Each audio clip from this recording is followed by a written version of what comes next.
Friends कैसे हैं? आशा करता हूँ बहुत अच्छे होंगे और आज हम लोग करने वाले हैं बिहार जीविका परीक्षा 2000 जो 25 में आप लोग का स्टार्ट हो चुका है और अब जो है आप लोगों का लास्ट समय चल रहा है। जैसे कि कम्युनिटी कोऑर्डिनेटर का जो है जो है प्रश्न पत्र जो है जैसे कि आज 5 और जो है 4 2 दिन जो है पेपर हो चुका है और इसमें जिस तरीके के प्रश्न पूछे जा रहे हैं, ठीक है, कम्युनिटी कोऑर्डिनेटर का ये लास्ट ही जो है पोस्ट वाला एग्जाम है।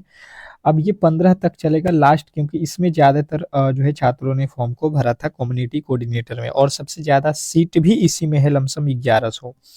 तो यहाँ पे कम्युनिटी कोऑर्डिनेटर की बात की जाए तो बिहार जीव का जो है इसमें आप लोग को जिस तरीके के प्रश्न पूछा है 4 और 5 जो है दिसंबर को, उसी के आधार पर मैंने इस क्लास को बनाया हुआ है। अगर आप इस क्लास को देख लेते हैं और फिर जो है आप एग्जाम हॉल में जाते हैं तो 100% है कि आप आसानी से प्रश्नों को सॉल्व करके आएंगे, ठीक है। तो कोशिश करिएगा आप लोग कि इस क्लास को अंत तक देखें और जो भी आप लोगों के टॉपिक से प्रश्न पूछा जा रहा है उन्हीं टॉपिकों को मैंने यहाँ पे क्लियर करने की कोशिश किया हुआ है। तो पूरे के पूरे प्रश्नों को कराऊंगा, जिस लेवल के जिस तरीके के प्रश्न जो है बिहार जीविका के कम्युनिटी कोऑर्डिनेटर में प्रश्न पूछे जा रहे हैं। तो चलिएगा फटाफट से क्लास को स्टार्ट कर लेते हैं।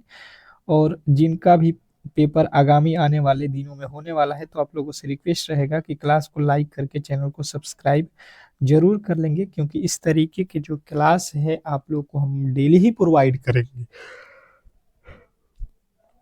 फटाफट से सभी लोगों से रिक्वेस्ट रहेगा कि क्लास को जिन्होंने भी लाइक नहीं किया है बिल्कुल लाइक कर लीजिए। और यहाँ पे एक टेस्ट के तौर पे इन प्रश्नों को आप लोग कोशिश करिएगा बनाने का, जो मेरे दोस्त देख रहे हैं, क्योंकि देखिए इसी तरीके के पेपर में आपके प्रश्न आने वाले हैं। तो यहाँ पे बनाइएगा तो वहाँ पे भी बन जाएगा। ये निम्नलिखित पहला प्रश्न है कि निम्नलिखित श्रृंखला में अगला पद क्या होगा।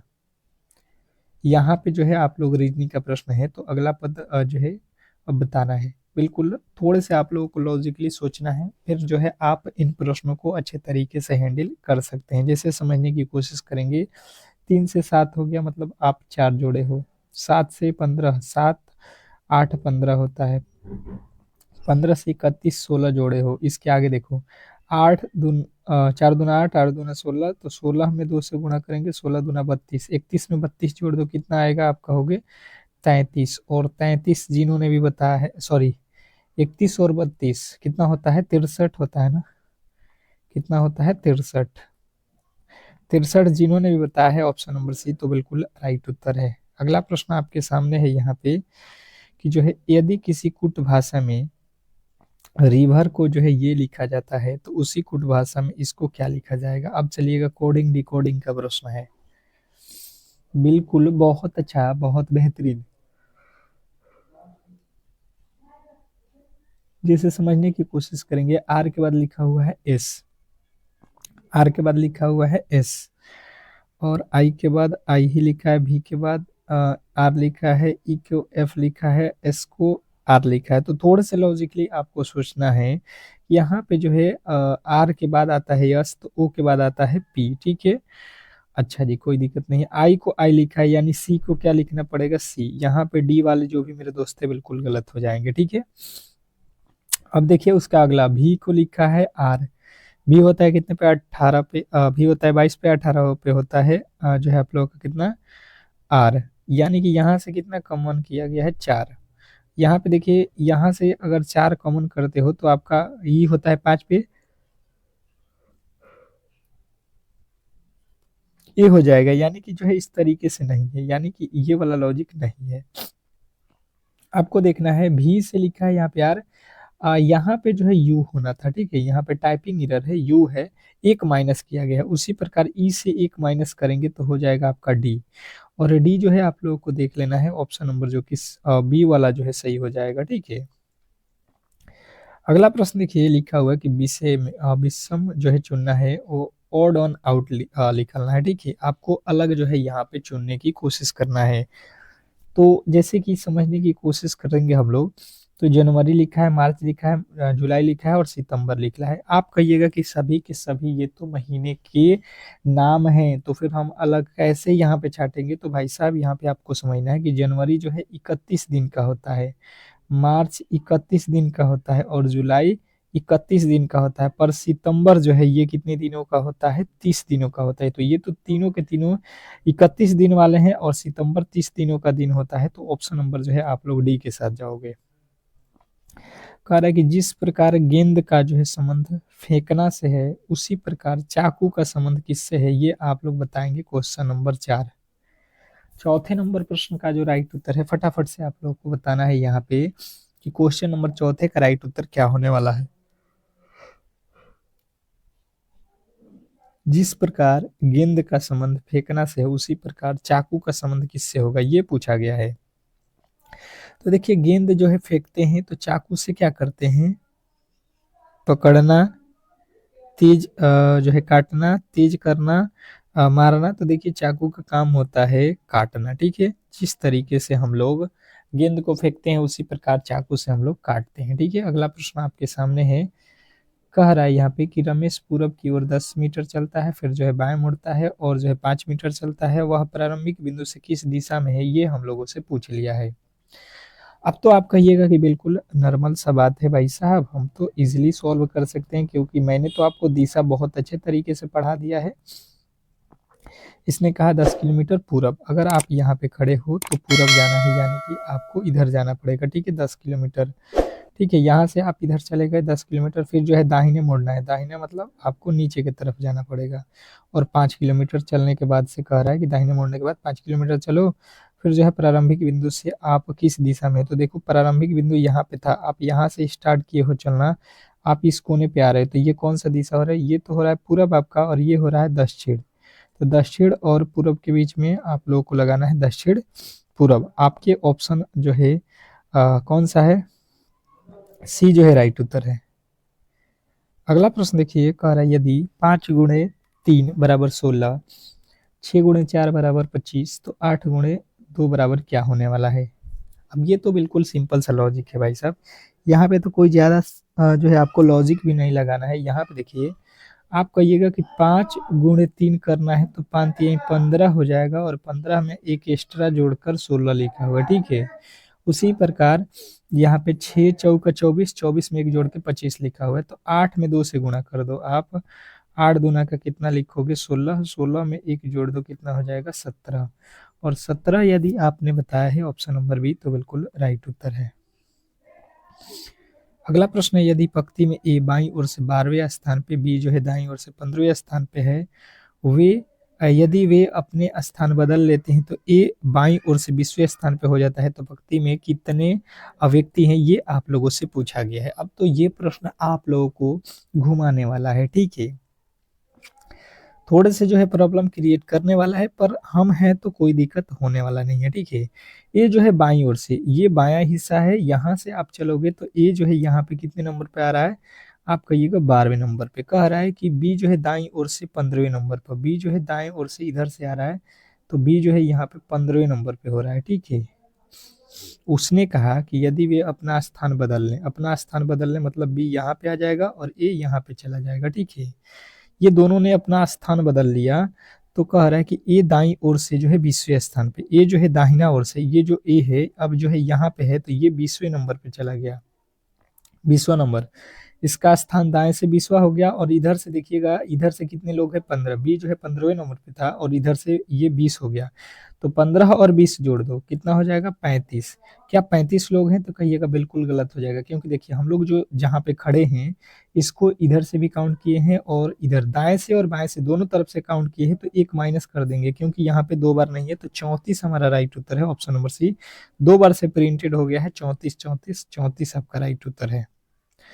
अगला प्रश्न है कि निम्नलिखित में से कौन सा अक्षर समूह जो है बाकी अक्षरों से अलग है, ठीक है। अलग जो है हमें पहचान करनी है कि इसमें अलग कौन सा है, तो देखिए बिल्कुल यहाँ पे समझने की कोशिश करेंगे।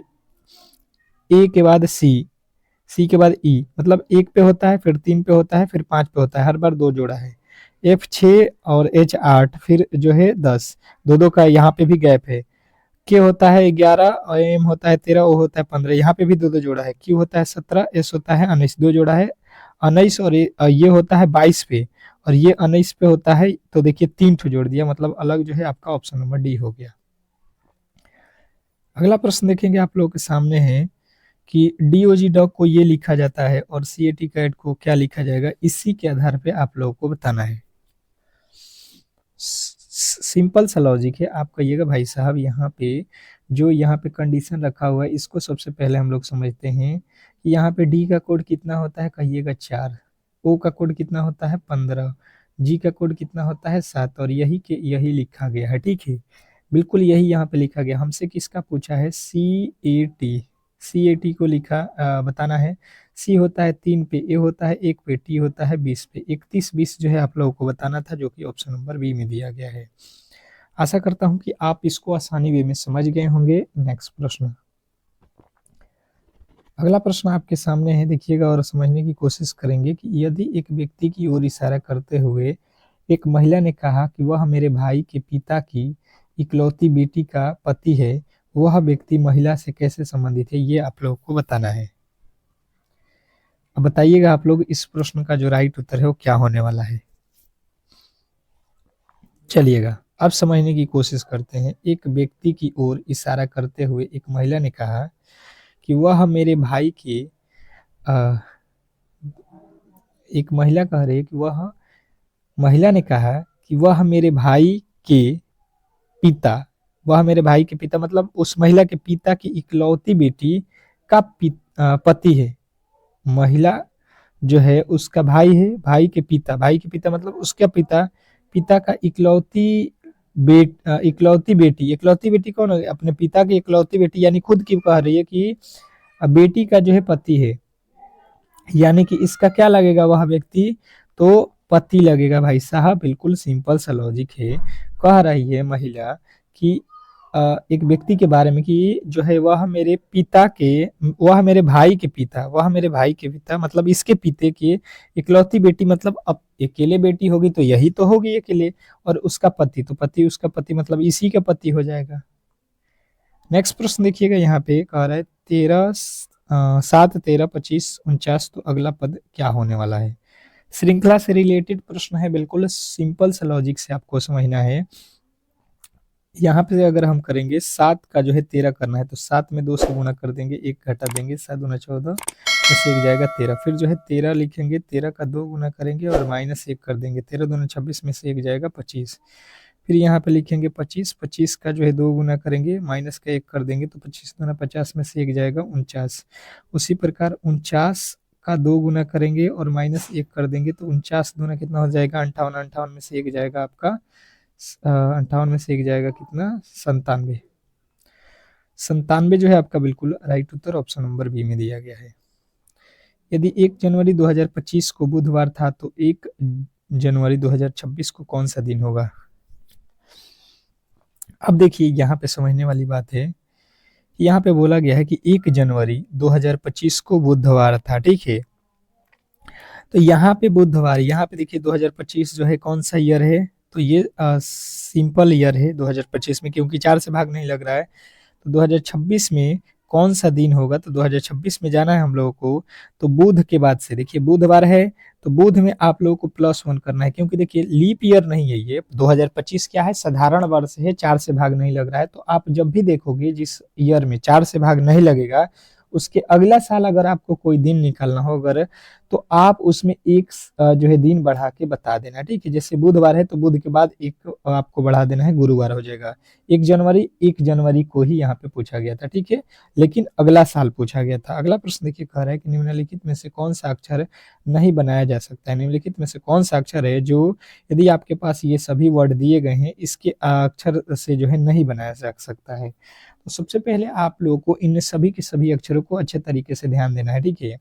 ऊपर देखिए एम है, ए है, एस भी है, टी भी है, ई भी है और आर भी है, तो ये तो बनाया जा सकता है। ऊपर एम है, ए है, टी है, एन है, एल है, ई है, ये भी बनाया जा सकता है। यस, यू, डबल एम देख लो यहाँ पे भी है तो ये बन जाएगा।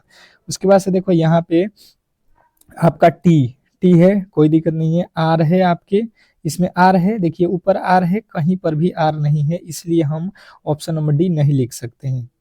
आर भी है ना, यहाँ पे देखिएगा 1 मिनट, आर है, आर तो ये है जी, आर तो ये है आपका, एम भी है आपका, टी भी है, ई भी है, यू भी है 2 3 5, 2 3 5। यहाँ पे तो आपको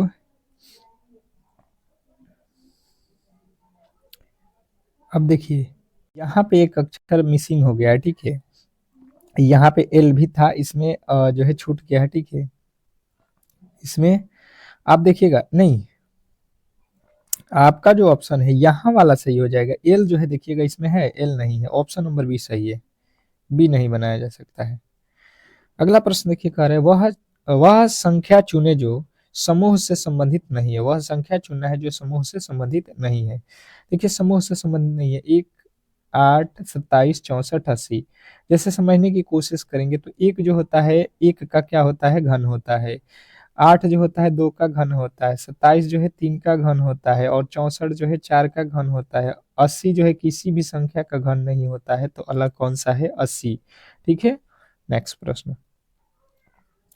अगला प्रश्न है कि यदि एक कोड में ए को जो है 1, बी को 2 लिखा जाता है, तो बी ए टी बैट के योग को क्या लिखा जाएगा। तो बिल्कुल सिंपल सा लॉजिक आपको लगाना है कि ए जो है आप लोगों को करना है, तो बी हो जाए, बी होता है आपका कितने पे, बी कहिएगा 2 पे होता है, ए जो है 1 पे होता है, टी जो है 20 पे, तो 20 से 21 से 2 23 आप लोगों को लगाना था, जो कि ऑप्शन नंबर सी में दिया गया है। अगला प्रश्न देखिएगा आप, गणित के प्रश्न जो है यहाँ पे कि 5,000 रुपये पर 8% के प्रतिवर्ष ब्याज की दर से 2.5 वर्षों का जो है साधारण ब्याज आप लोगों से पूछ लिया है।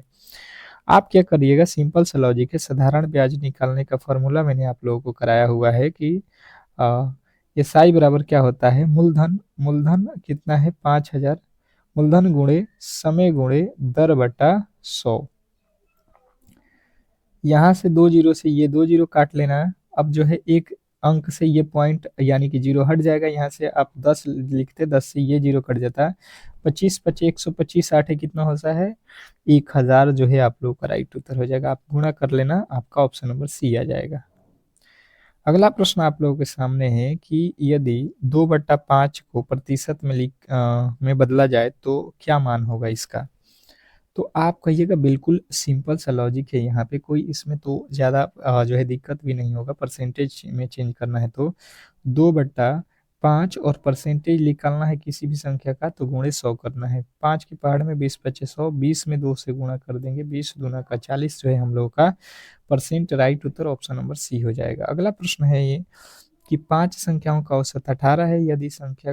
यदि एक संख्या हटा दी जाए तो औसत जो है 16 हो जाती है, तो हटाई गई संख्या जो है हम लोगों से पूछा गया है। अब बिल्कुल ही आप लोगों को सिंपल से लॉजिक के तरीके से चलना है यहाँ पे कि जो है 5 संख्याएं हैं और 5 संख्याओं का औसत 18 है, तो 18 पचे 90 हो गया पांचों संख्याओं का योग। इसने कहा एक संख्या हटा दो, तो 5 संख्या थी तो एक संख्या हटाने यानी कि 4 संख्या बच जाएगी। इसका औसत कर रहा है 16 हो गया, तो 16 चौका 64 हो गया। तो कह रहा है पांचवा संख्या, देखिए 4 संख्याएं हैं तो एक संख्या यहाँ पे बच जाएगा, घटाएंगे 5 में से एक संख्या, और यहाँ पे देखिए कितना हो जाएगा, घटाएंगे तो ये हो गया 6, यहाँ पे हो गया 2। 26 जो है एक संख्या है आप लोगों को पांचवा वाला, ठीक है। ऑप्शन नंबर सी जो है आप लोगों का राइट उत्तर है।